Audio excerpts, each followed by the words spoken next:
Coming up on 2020 on ID. We wish you the best. A picture-perfect couple. It was awesome to marry her for a time and eternity. But their time together cut short. 911.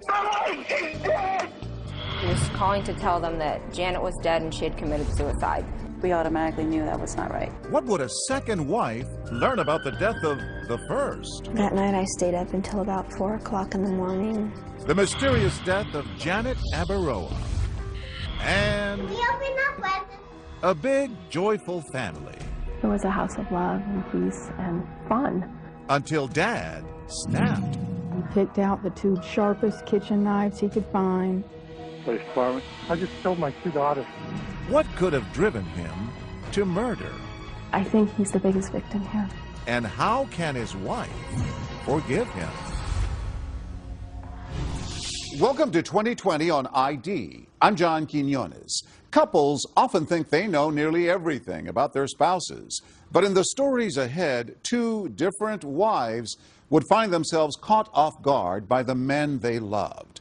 First, college sweethearts starting their lives together, full of hope. But as I first reported in 2009, after Janet Abaroa was murdered, her family wondered if she had ever really known her husband at all. Sometimes when you meet someone, you just know it's love. Janet Christensen knew that the day she met Raven Abaroa at college in Virginia. She thought he was attractive? Yeah. Cute? Absolutely. Oh, yes. Definitely her type. She always talked about if they had any kids, they were going to be fantastic soccer players because both of them were.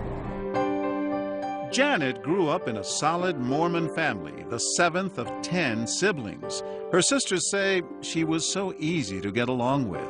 A very sweet spirit. Loving, kind. She loved children. She had an opportunity to watch all of mine as they grew up. It's not just that she loved them, I mean, they all gravitate towards her. They loved her. Janet was also a natural athlete and went on to play soccer at Southern Virginia University. She already had a boyfriend, but Raven Abaroa swept her off her feet. And it seems Raven was smitten too. She was beautiful, attractive. I just felt so much comfort when I was with her, and we just started this journey of getting to know each other that was just, it was amazing. What would she say about him? She was just infatuated. I mean, he has this going for him. He's going to be successful. He tried very hard to make everybody believe he had the perfect life. Janet was convinced that Raven had that perfect life. And 2 years later, they married at the Mormon Temple in Washington, D.C. It was awesome to be able to kneel across from her and marry her for time and eternity. The Abaroas settled in southeastern Virginia, where Tim Dowd and his family were their neighbors. We were just part of a big family. They both came from big families, and they didn't have any family in the immediate area, so they kind of adopted us and hung out at our house a lot. Hey everybody, Merry Christmas. On their Christmas video card to their families, the Abaroas seem like the perfect, happy couple. We wish you the best and the warmest feelings this holiday season. Janet, what would you like to say? I would like to say Merry Christmas and a Happy New Year. Life was looking good for Janet and Raven. Yeah, he appeared to have his act together. I mean, he was young, newly married, had bought their first home, you know, had a couple nice cars, you know, and a motorcycle, and like, wow, this guy's kind of off to a pretty fast start. They both get jobs with a big sporting goods company, and the couple moves to Durham, North Carolina. It should have been the happiest time of their lives. But then her sisters say Raven confesses to Janet that he's been sleeping with other women. He came to her one day because he wanted to be out of the marriage and explained to her that he had been cheating on her with several different people. And very soon after that, she found out she was pregnant. She didn't know what to do. She didn't want to raise the baby as a single mother. She thought who she was married to was someone completely different. And despite finding out that he was somebody completely different, still being torn whether to stay with him and be with him because she had made that commitment to him and to God. In the spring of 2004, 2.5 years into the marriage, Janet asks the Dowds if she can visit them for a few days. We said, sure, come on up. You could tell she needed somewhere to go. She was crying, very distraught, and she told me she loved Raven and that she didn't want to have this child by herself. She loved him, she wanted him back, but not under the conditions when he left. Tim agrees to talk to Raven. After all, he sees him almost like a son. And I kind of read him the riot act in a major way. You know, what the hell do you think you're doing? You're married, your wife is pregnant, you need to grow up real quick. Oh, he promised, swore up and down that he would no longer cheat on her, that she was the only one for him, he would make it work. On October 17, 2004, Janet gives birth to a son, Caden. Raven appears to be a great dad and is in awe of his son. But then another blow. Raven is caught stealing from his job and is fired. Co-workers say Janet is so embarrassed that she resigns, but she doesn't give up on Raven. He would eventually plead guilty to 5 charges of embezzlement, but he's able to avoid serving time in jail. Raven finds a new job with a computer company, and the marriage seems to be on the mend. It's the evening of April 26, 2005. Janet is doing the laundry, and Raven is working in the house.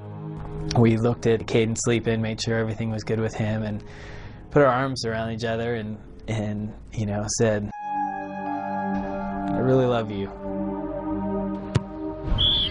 Then Raven says he goes off to play soccer. He returns home that night at about 10:45, and that's when he says he makes a horrifying discovery. I'd always go in and give Caden a kiss and just feel his warm little body, and that's you know, that's when I found out that something wasn't wrong. From 911, where is your emergency? Ma'am, I can't understand you. My wife is dead. She's been shot or something. There's blood. She's been shot? Yes. Do you see any bullet holes? Like right in the chest. Stay with us.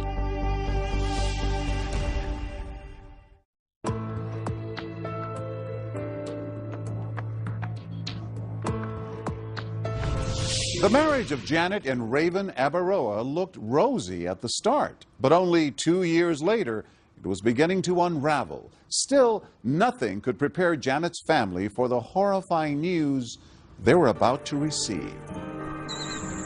It's 5 o'clock in the morning when Janet's parents get a phone call from Raven. He was calling to tell them that Janet was dead and she had committed suicide. She had killed herself with a gun, which we automatically knew that was not right. She wouldn't have done that. She wouldn't have done it to Kate. No, she would have never killed herself, ever. We knew that wasn't true. In fact, police quickly realized that Janet has been murdered, and not with a gun. She'd been stabbed to death. An autopsy later showed she was pregnant. The police knew that it wasn't a suicide and that it wasn't a gun. They knew that there was a knife they were looking for. When they yellow taped that house and were searching the house, they were looking for a knife.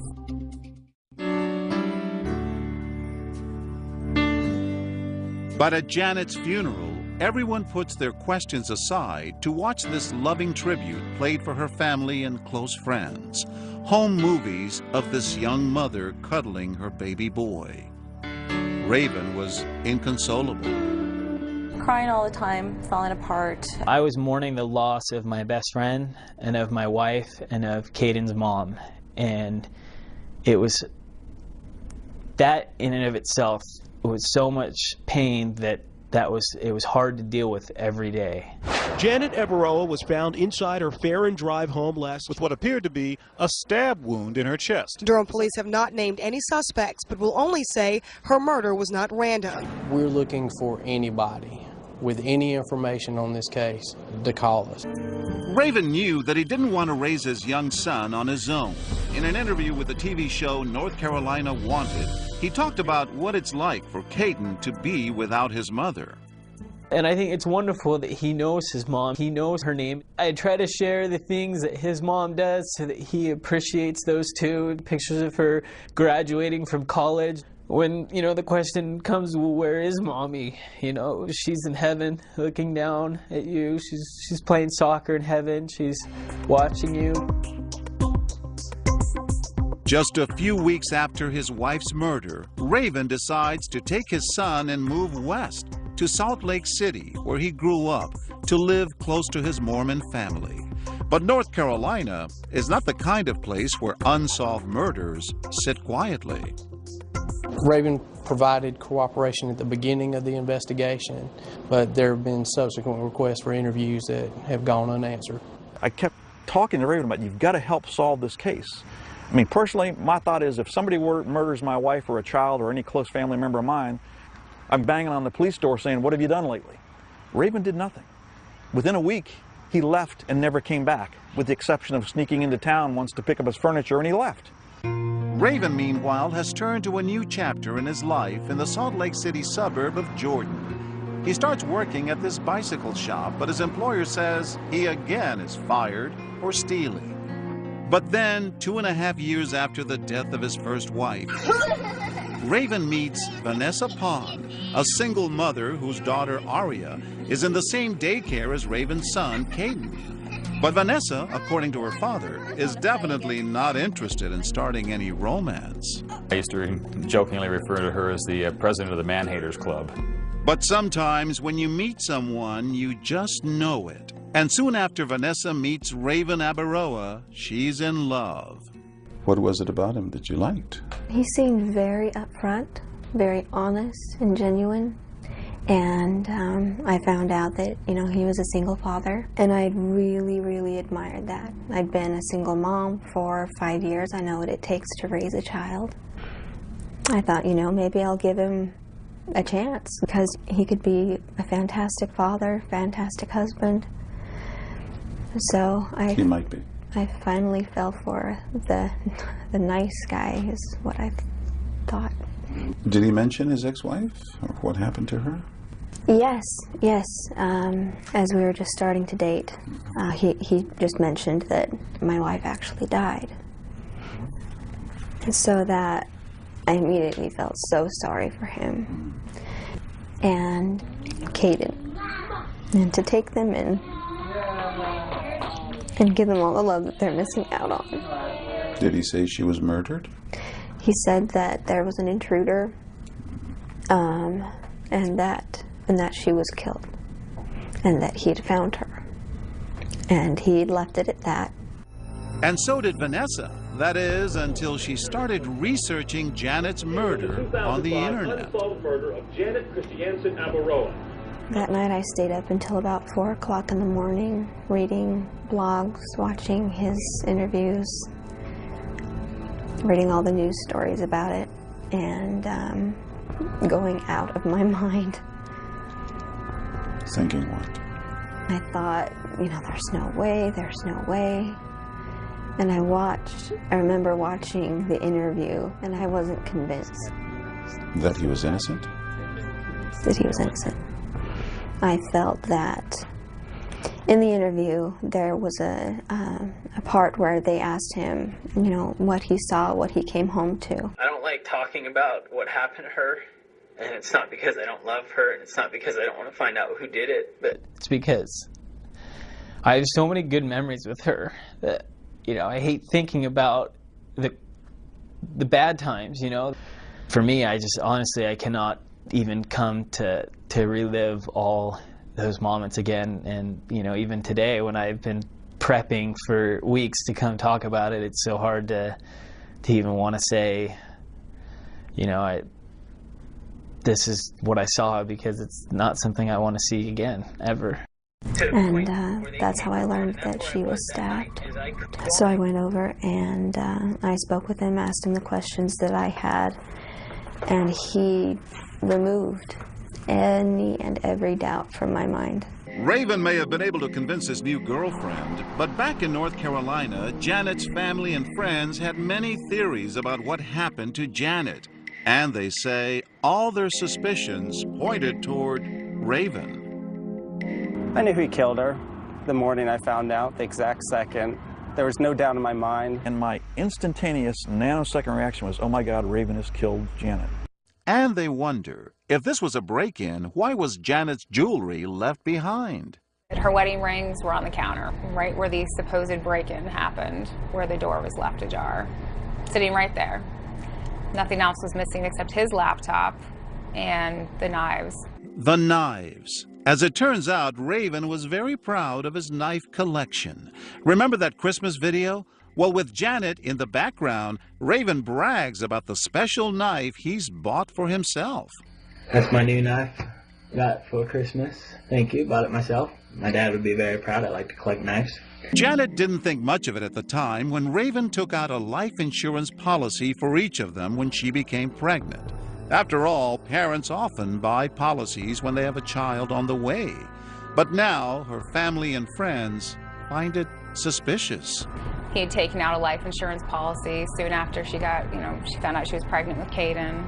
How much was the policy for? $500,000 on her. Is he capable of doing that, doing it for the insurance money? Absolutely.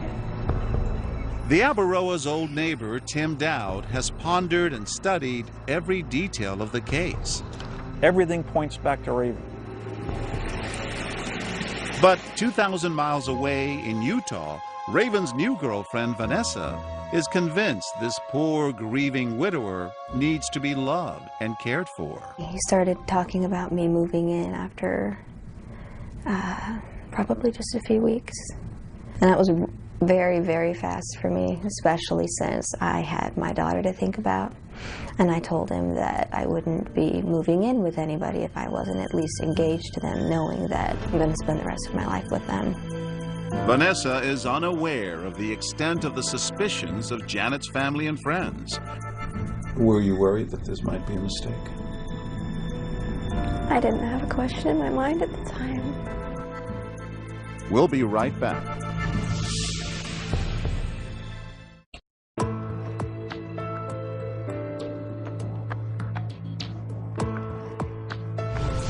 Young mother Janet Abaroa has been stabbed to death, and her siblings suspect Janet's husband Raven had something to do with the murder. Meanwhile, Raven has started a new life out west and fallen in love again. Can he bury the past, or will it follow him? Nearly 3 years after the murder of his first wife, Raven Abaroa asks Vanessa Pond to marry him. But Vanessa's father, a former police officer, has a cop's hunch and a father's instinct. The Christian side of me wants to believe that he's innocent until proven guilty. The police officer side of me says there's something wrong with this picture somewhere. So, as concerned parents, they have a candid discussion with the man their daughter has fallen in love with. They asked him if he had had anything to do with his wife's death. His response was, he kind of sidestepped the question, and he didn't say, yes, I did it, or no, I didn't do it. He said, I loved my wife. I loved her so much. Which insinuates that he didn't do it, but he didn't come right out and say that he didn't. And he was in tears, and she went over and put her arm around him to console him and comfort him. She says, no, I know the guy by now, and I'm really convinced that he's not guilty of this. At the end of it, they still had their reservations, but soon after that, Raven asked my dad for my hand in marriage. Vanessa and Raven have a beautiful wedding in her parents' backyard. As they leave for their honeymoon, Vanessa's mom gives her a kiss and Raven a message. Just take good care of my little girl. He promised me he would. But then, on one of the nights of their Las Vegas honeymoon, Vanessa says Raven tells her something she still wonders about to this very day. Then he started talking about Janet and how mad he was after she died. Not how sad, not how heartbroken, just mad. At whom? Just that she was dead.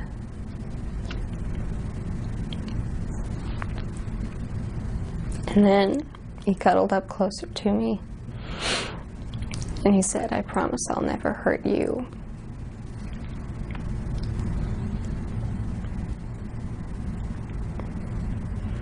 I didn't know what to think about that or how to feel about that. It scared me. How'd it go?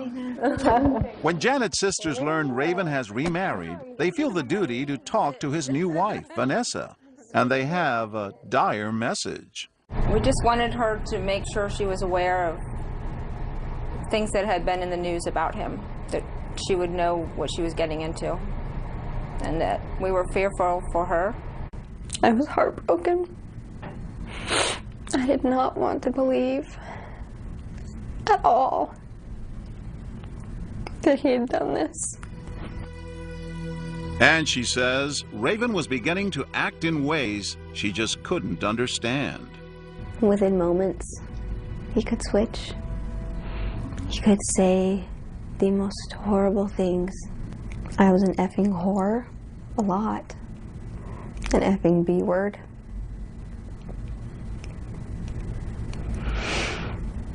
And that one thing you never call a woman.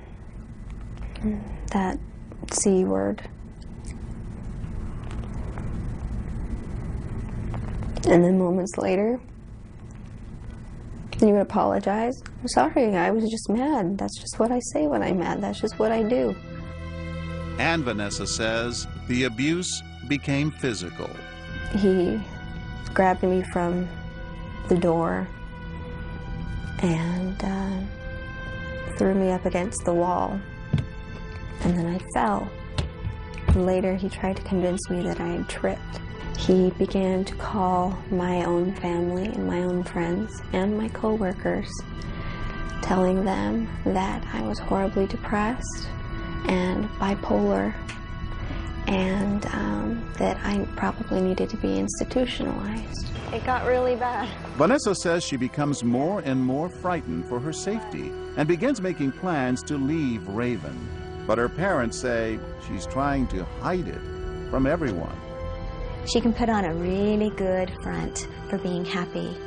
And I think that she was pulling every resource she had within herself to give that illusion of happiness in her marriage. It was the week before Thanksgiving, I think it was, when she came to us and then told us the ugliness of it all and felt she needed to get out of it. Finally, the day before Christmas, everything comes to a head as they're getting ready to go to Vanessa's parents' house for dinner. On Christmas Eve, he had me backed into the corner and was screaming at me. And began poking me in the chest, just yelling at me. I ended up with bruises on my chest from him. He started gathering his things. Are you glad you let him go Christmas Eve? It would have only become worse. Raven has denied he was ever physically abusive to Vanessa. But she remains convinced that Raven walked out that night because he wanted to tell his family and friends that it was Vanessa who was unstable and suicidal. All part of a plan, she says, to make it look like Vanessa might kill herself. I think he was in the process of setting it up with family and friends that I'm suicidal. After seeing the Jekyll and Hyde that I lived with.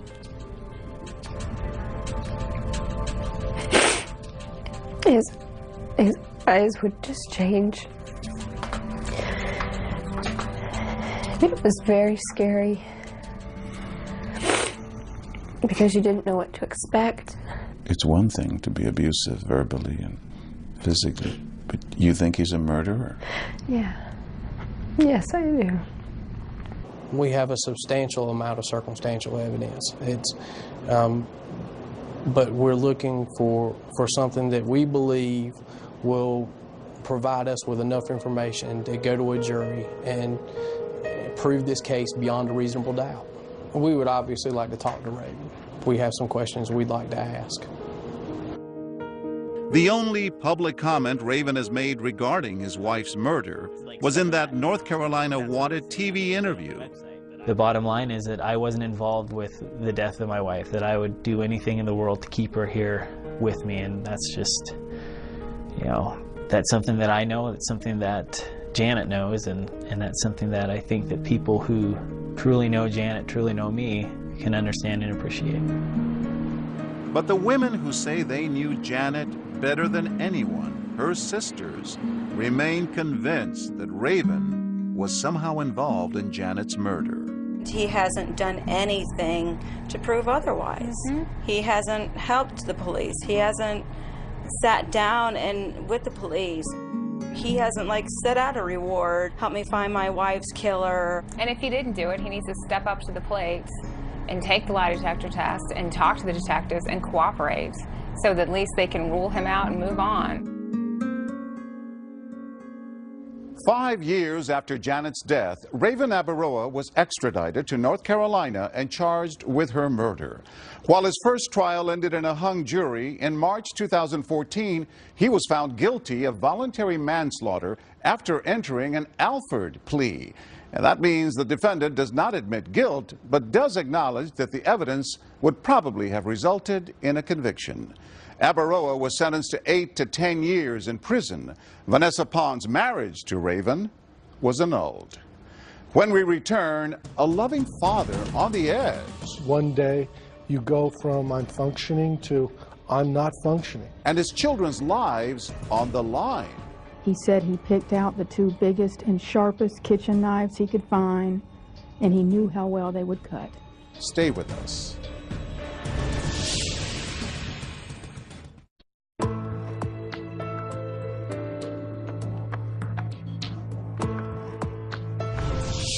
David Crespi loved his children, but even so, a shocking act of violence would change his family forever.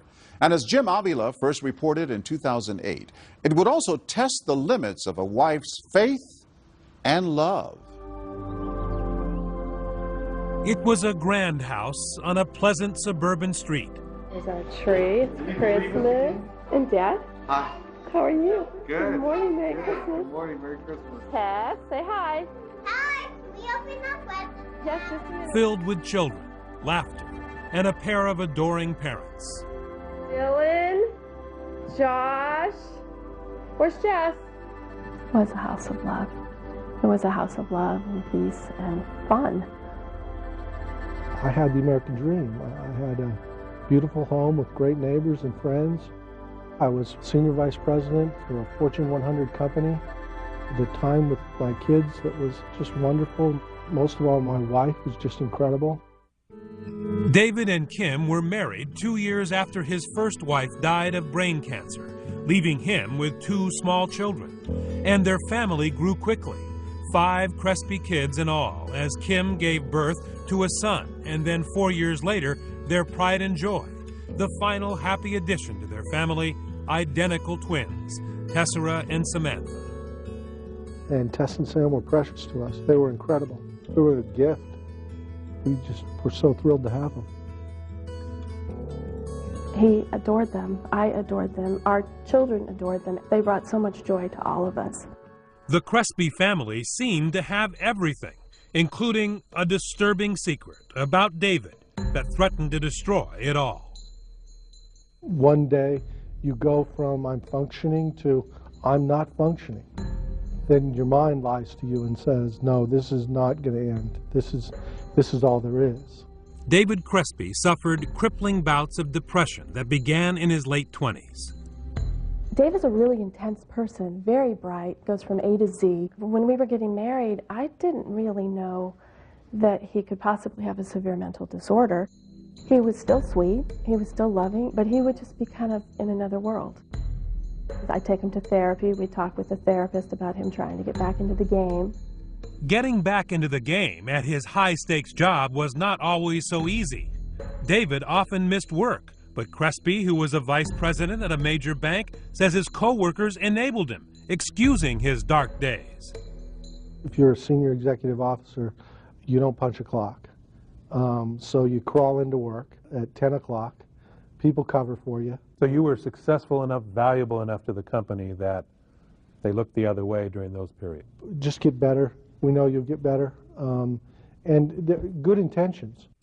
At his lowest moments, the disease made Crespi, a devout Catholic, consider committing a mortal sin. I was suicidal. I attempted to take my own life from a car in the garage, running a car in the garage, hung off a bridge in California. How many times do you think you tried to commit suicide? About 4 or 5 times. He promised he wouldn't commit suicide. He wouldn't kill himself. And he goes, I won't do that. It's not my faith. It's not what I believe. It's not who I am. I did promise her that I wouldn't do it. But again, I was reasoning with an impaired, unstable mind isn't something where people can take that to the bank and rely on it. Happy birthday to you. That promise did not stop the dark, dangerous thoughts. It just changed the focus to a new, different target. I thought about killing other people. Were your thoughts about hurting strangers or your family members? Family members. They were just people that were around me. Were they detailed thoughts, or were they just sort of random? Irrational, random, crazy thoughts that horrify me. And did you tell your therapist about those? No. Did you tell your wife about those thoughts? No. So you kept those to yourself? Because I didn't think they were real. He's not able to engage with people. He's being very antisocial. He's saying, I'm going to lose my job. We're in financial ruin. And I'm sitting there thinking, I don't think those things are true. Kim took her husband to see his psychiatrist, who she says told Crespi he was, quote, catastrophizing. He recommended antidepressants, but Crespi complained that the Paxil he had previously been prescribed caused him to gain too much weight. So he says his doctor switched him to another antidepressant, a move that the Crespis claim would prove disastrous. When people are started on medication, monitoring is essential because their mood may become quite changeable as the medication kicks in. Clinical psychiatrist Maria Oquendo. Is that a dangerous period of time? Anytime you introduce new medication, it's a little bit dangerous. How dangerous would become devastatingly clear. Just 1 week after starting his new medication, and only 1 day after visiting his therapist, David Crespi's catastrophic thoughts became frighteningly real. It's hard for me and anyone who grows up in this society where we think you're the master of your destiny and you control your own thoughts. Well, there's a part of the mind where you don't. This is not his character. So this is not the Dave Crespi you knew and loved. This isn't the Dave Crespi you know today. This is the Dave Crespi of that moment. Impaired by medication, by a misdiagnosis, by no monitoring, by psychosis, and Tess and Sam are in the wrong place. Stay with me.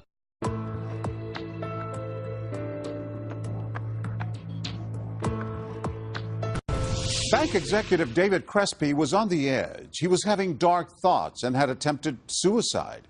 So far, he hadn't harmed himself or others, but that was about to change. With the chilling conclusion of our story, Jim Avila. In January 2006, David Crespi was again suffering a bout of deep depression. Unable to work, the happy life he and his wife Kim had built over the last 10 years was about to tragically crumble. David was at home with his wife and their 5-year-old twins. Kim ran out to get her hair done, and the girls asked him to play. For David Crespi, the scene had been set. We were playing a game. We were playing hide and seek, and it just came to me that there is no future. There is nothing, and this was all set up as a sign. Kim left to get her hair done, and that's the way it's all aligned for them to die. While the kids were hiding around the house, immersed in hide and seek, David Crespi took knives from the kitchen cabinet. I stabbed them, but I never saw them. I held them down and made sure that they were not facing me. After murdering his daughters, Crespi matter-of-factly changed his clothes and grabbed his car keys, in order, he says, to drive off and commit suicide. And then I remembered that I couldn't kill myself because I promised Kim I wouldn't. That's when David said he heard a voice coming from the sprinklers on his front lawn. It was saying, you have to call someone. You have to call 911. Police department? Yeah. I just killed my 2 daughters. You just what? I just killed my 2 daughters. He said he picked out the 2 biggest and sharpest kitchen knives he could find, and he knew how well they would cut. Are they breathing or anything now? They're dead. What did you do to them? I stabbed them. You stabbed them? Yeah. How many times did you stab them? I don't know. Sam was found downstairs in the kitchen. She had 18 stab wounds.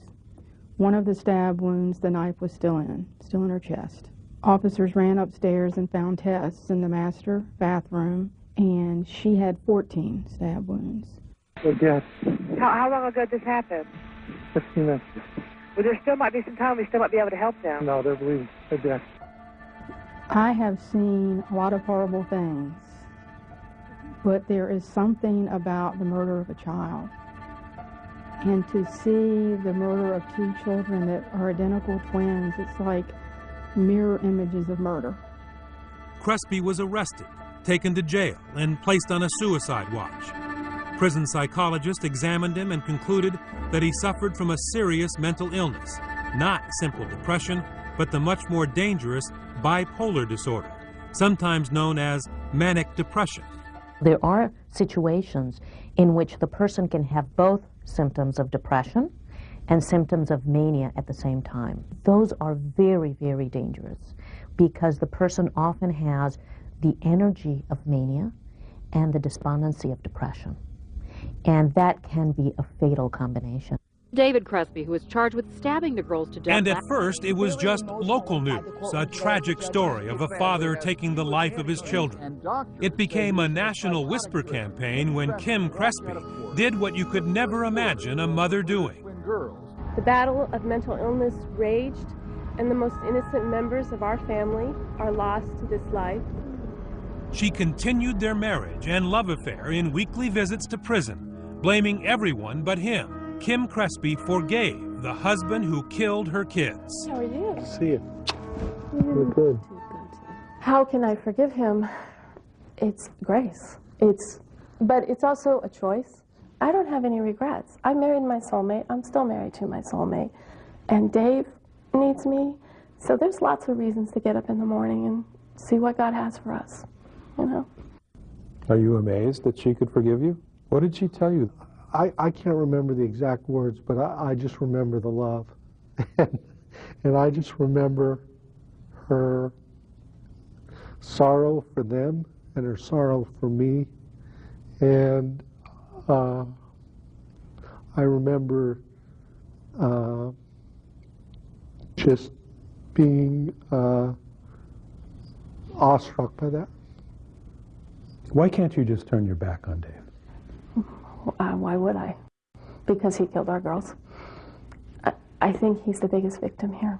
Sam and Tess are gone, but they're in heaven, and I believe heaven is so glorious that I wouldn't want them back for 1 minute for them.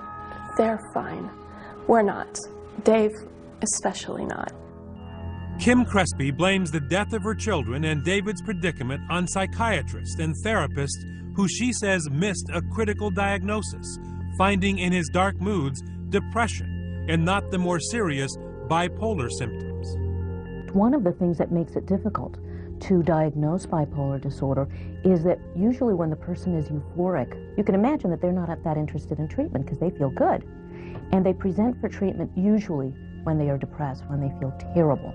And it often takes a lot of uncovering to figure out that it's a bipolar disorder. According to a study conducted in 2001, it takes patients an average of 10 years and 4 different psychiatrists to arrive at a bipolar diagnosis. David Crespi says that's what happened in his case.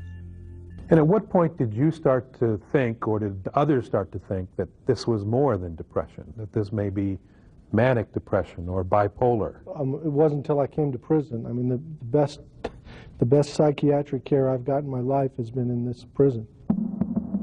Crespi believes that success blinds. His big house in the suburbs, the big job in the skyscraper, perfect family, no drug problems, all fooled doctors and therapists who may have overlooked his bipolar symptoms. When you're in a $1,200 Hickey Freeman suit and you tell them what you do for a living, that to some of them could be intimidating.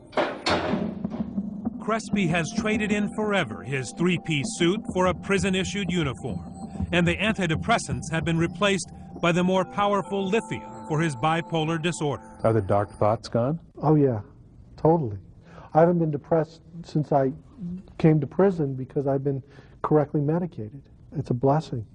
People that say that he's fine now and he's fixed, they all thought he was fine then. Nobody saw this coming. The only person that saw it coming is David Crespi. Prosecutor Marcia Goodenow believes that circumstances would have been very different if Crespi had been honest with his psychiatrist from the beginning. He never told them what he wanted to do to his family, but then wants to say that the system has failed him because he wasn't properly diagnosed. He alone could have stopped what he did to his family if he had just told somebody what he was thinking or feeling. Crespi avoided a trial by pleading guilty to 2 counts of first-degree murder. The former bank vice president is living his life sentence without the possibility of parole in an 8x12 prison cell in North Carolina, where he keeps pictures of his slain twin daughters on his wall. I loved him dearly, and I miss him, and my life and the lives of all the people I love will never be the same. Except for Kim's Saturday visits, David Crespi is virtually alone, a man blessed by the forgiveness of his family, but cursed by the ironic clarity his new medicine gives him, allowing him to be forever haunted by those images that line his cell.